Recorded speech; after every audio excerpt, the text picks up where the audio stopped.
Like, honestly,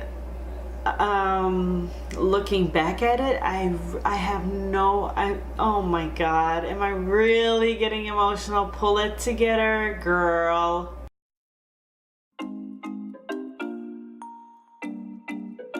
Hey everyone, it's me, Kenisha from Keyshaszone. Today I'm going to talk about my journey through motherhood.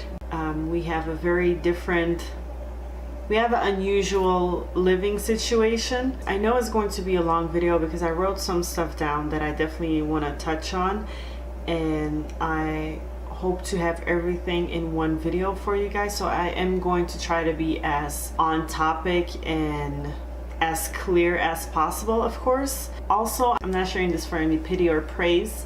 I'm sharing this because I'm proud of my accomplishments as a mom and my husband's accomplishments as a dad. And even on my bad days, I'm the best mom that I can be. You will also have a better understanding as to why sometimes I'm not able to film, upload, or edit a video, and why I sometimes have to take a break from YouTube. I want to be as honest and as candid as possible, and for me to be able to look back at this and say, like, we did that. I did that. You know what I'm saying? So I do want to share some background information on my husband and I, because I do feel that is imperative, because I keep talking about our living situation. I was born in 1990 in Antwerp, Belgium, to a Belgian mom and an African-American dad, and I'm the only child in my household. Then you have my husband, Benjamin, who was born in 1989 in Ghent, Belgium, to a Turkish mom and a Turkish dad, and he's one out of 7 kids. My husband and I met in 2007, started dating in 2008, got engaged a couple of years later, and then we decided to move to the United States. I knew early on that I wanted to live in the United States. All my relatives do live on the East Coast, so like New Jersey, Maryland, Georgia, Florida, that's where they are. So I really liked Florida. Benjamin really liked Florida. He'd been to Florida before, so we decided to move there. And obviously now we're in Wichita, Kansas.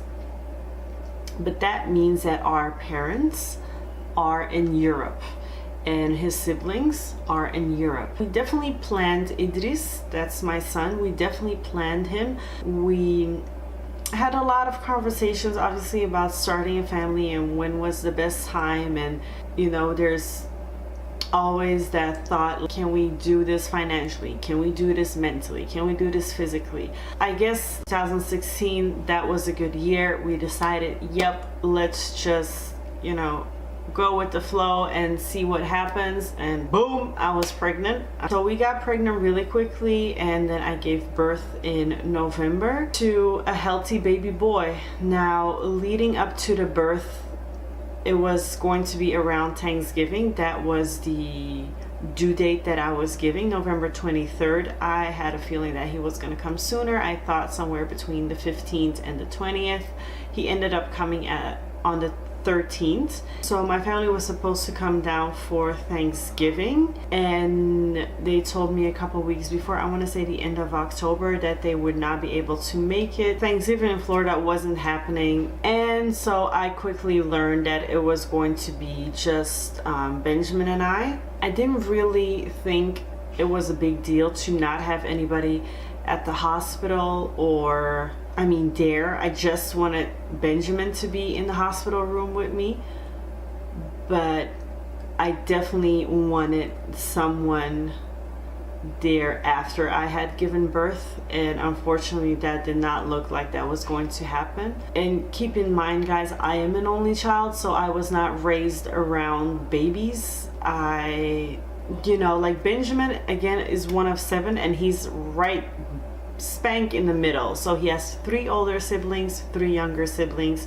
So he's seen diapers and babies and toddler phases, not even just with his own younger siblings, but then his older siblings started having children when he was a teenager and stuff. So he definitely been around that, and I had not. So yeah, so I had given birth on a Sunday, and we left the hospital Monday evening, 8 o'clock, we were back in our apartment, and Tuesday morning Benjamin was back at work and I was at home alone with the baby. It was like, honestly, looking back at it, I have no, oh my God, am I really getting emotional? Pull it together, girl. Me now, looking back at it, I have no clue how I did that, and I guess I was in such a like mommy mode, this child's life depends on me mode, and we're gonna make it happen mode. I don't know what I was on, but I mean, I did it. So I only, and it's really weird to think about that, guys, but I only had my husband there with me for 2 days, and one day I was giving birth. The next day we were still in the hospital, and then he had to go back to work. There was no family leave, parental leave. I mean, he definitely could have taken time off, but that would have meant like a cut in pay, and that was something that we couldn't afford. He's the only person working, and obviously now we have another dependent, so we have another person depending on like a roof over our head and food. So that was really not an option, and so at that point I was alone with the baby day in, day out, and I just made it happen. I definitely did not resent Benjamin. You know, we need a roof over our head, we need food, all that stuff. So it wasn't anything like that.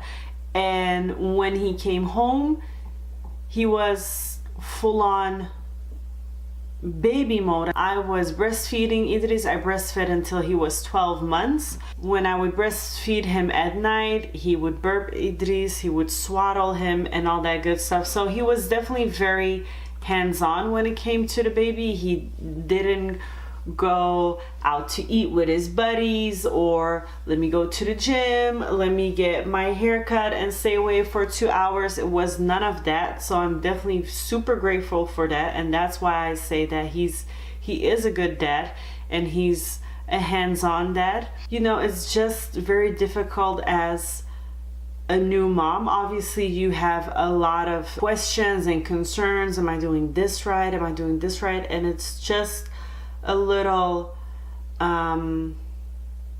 it's a little hard, and it's a little sad at the same time that you don't have a big sister, a mom, your mother-in-law, a aunt, grandmother, whomever, just like a female support near you, with you, to help guide you, kind of. You know, I had to go through it a little bit on my own, and I get that there's people who are single parents out there, but then I still feel like the majority of them, don't get me wrong, like, don't take this the wrong way, but the majority of them do get some kind of help or guidance from their family. And yeah, and I know that's the life that we chose by moving to the States and moving so far away. I just wish that I would have had some more guidance. I can clearly see that I didn't need it, and by that I mean the baby's, you know, doing great.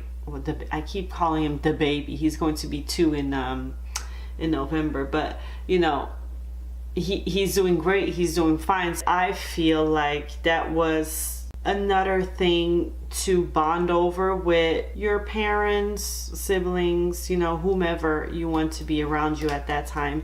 My mom was able to come. She couldn't come during the birth because she had already booked her ticket for December until like the end of January or the beginning of February, something.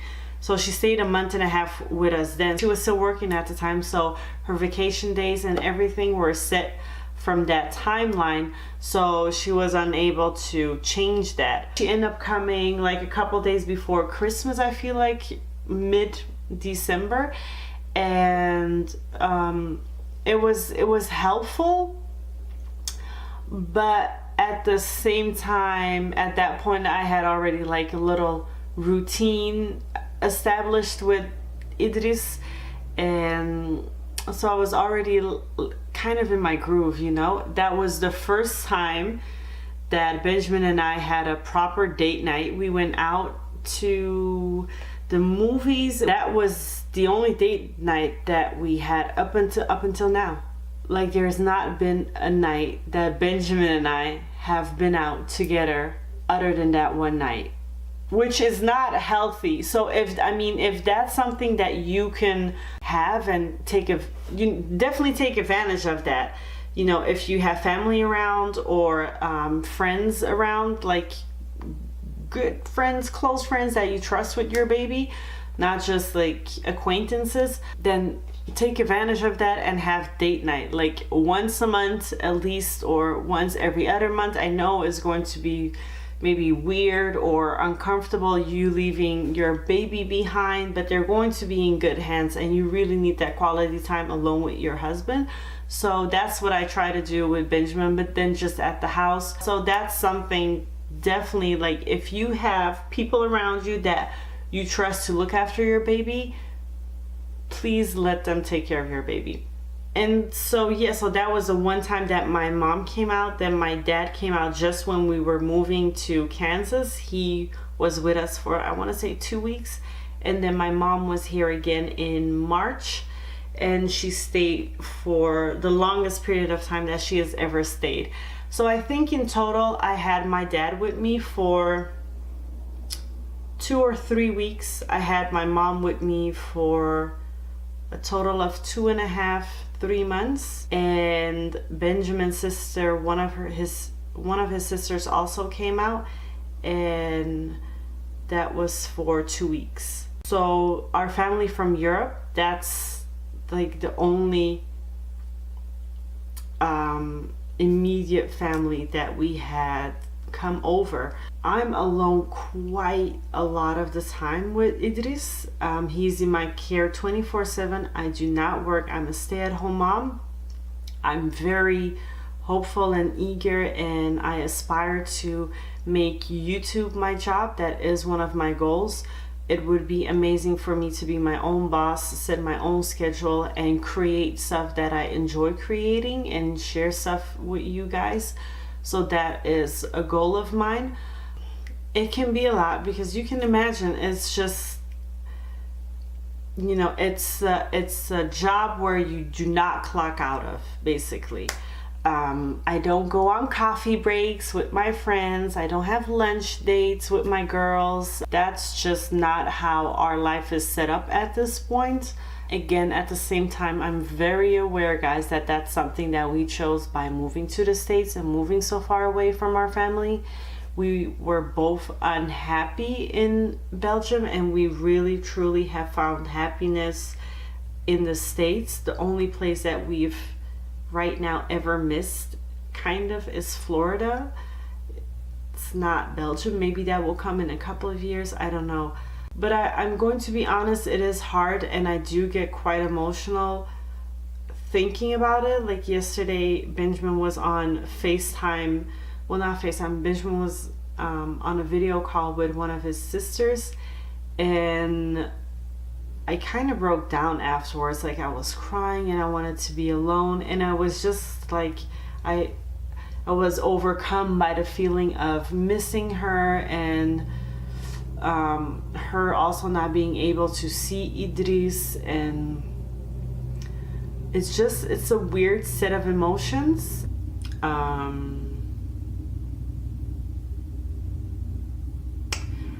Yeah, I mean, that's also the reason why right now I do not want a second child.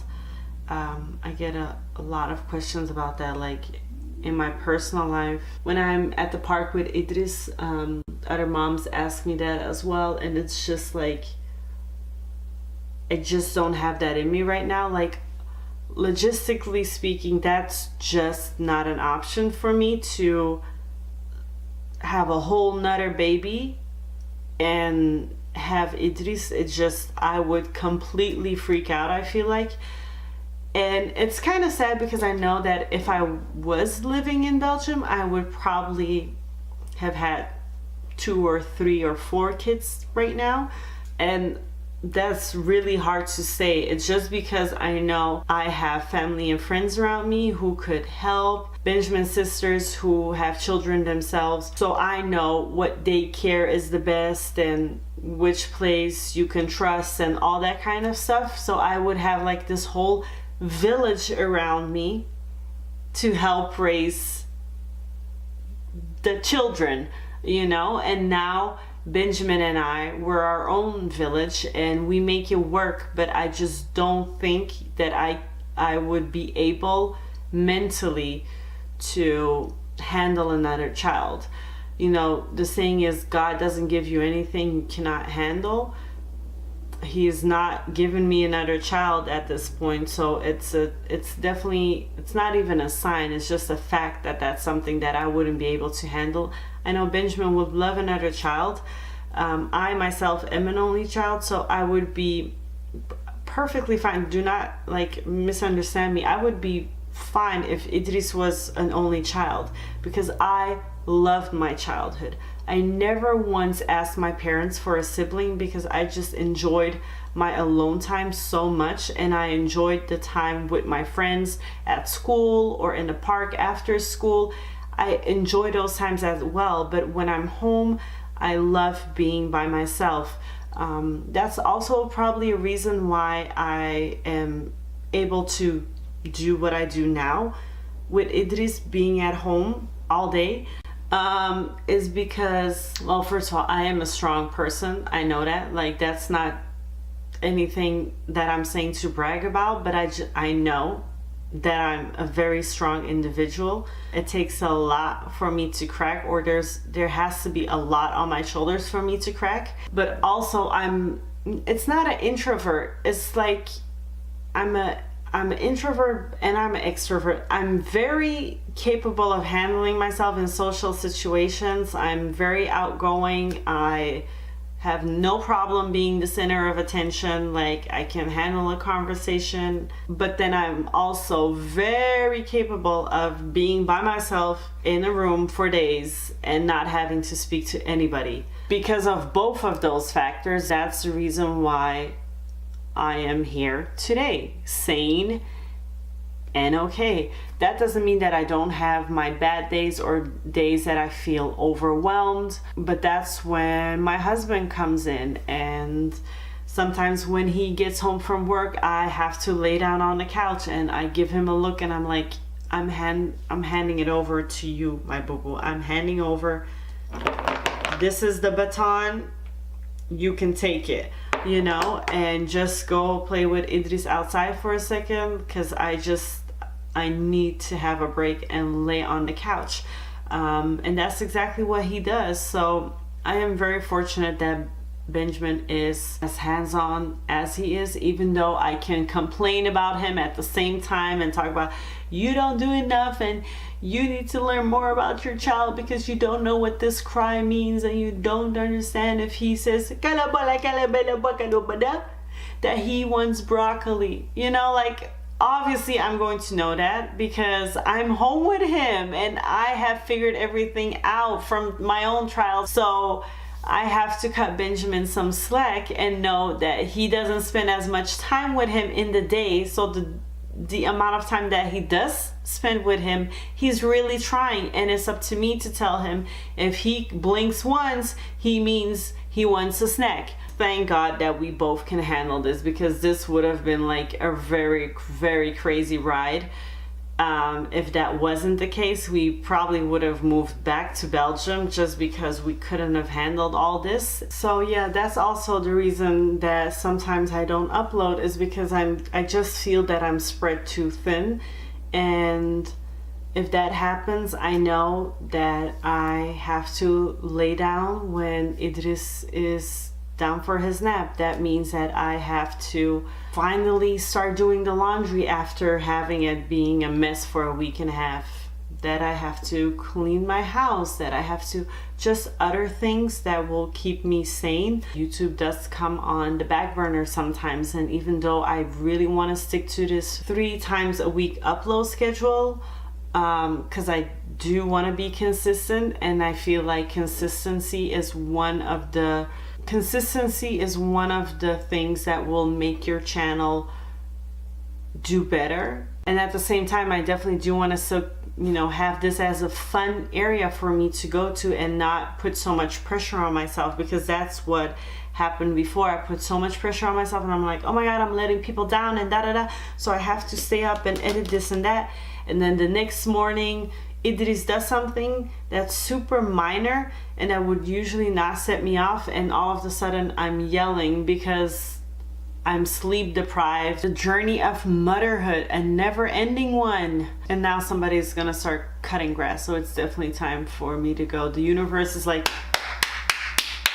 wrap up, Miss Thing, you've covered everything. I hope I have. It's not easy, but let me tell you, I'm kicking this motherhood thing in the ass, like for real. Like I'm doing such an amazing job. My son is doing great, lengthwise, weight-wise, his vocabulary, he's just the cutest. So yeah, I don't know if there's anything else that I wanted to say, because I know I was like talking for legit another 2 minutes or so, and then I only noticed that the camera had cut me off. So I'm not too sure if I see something during editing that I still want to talk about, or I don't know, put in the video. I'll probably like type it out and put it in the description box, so definitely check that out. And yeah, I think that was it, and I hope you guys enjoyed this video and me being honest. And if you're on your journey to motherhood right now, on your journey into parenthood, just know that you're going to do great. If you need help, ask for it, communicate, go out for walks. Even if like your partner comes home and can stay with the baby for a little bit, and you just walk around, even if it's just like the parking lot or sitting in your yard, whatever you can do to just take time for yourself a little bit. Stay in the shower for a little bit longer, like a nice hot shower, stay in there for a couple minutes, have some drops of lavender in there, anything to bring you back to your center. That's something that I would suggest on doing. And yeah, I don't know, I bet you I was looking like a lot down there throughout this video. I don't know why, but yeah, see, I did it again. Okay, thank you so much for watching. If you stuck it out to the end, please comment something down below, because you are an absolute trooper if you did, and I appreciate you so much, and I thank you so much. And then I will see you in the next one, guys. Bye. Mwah.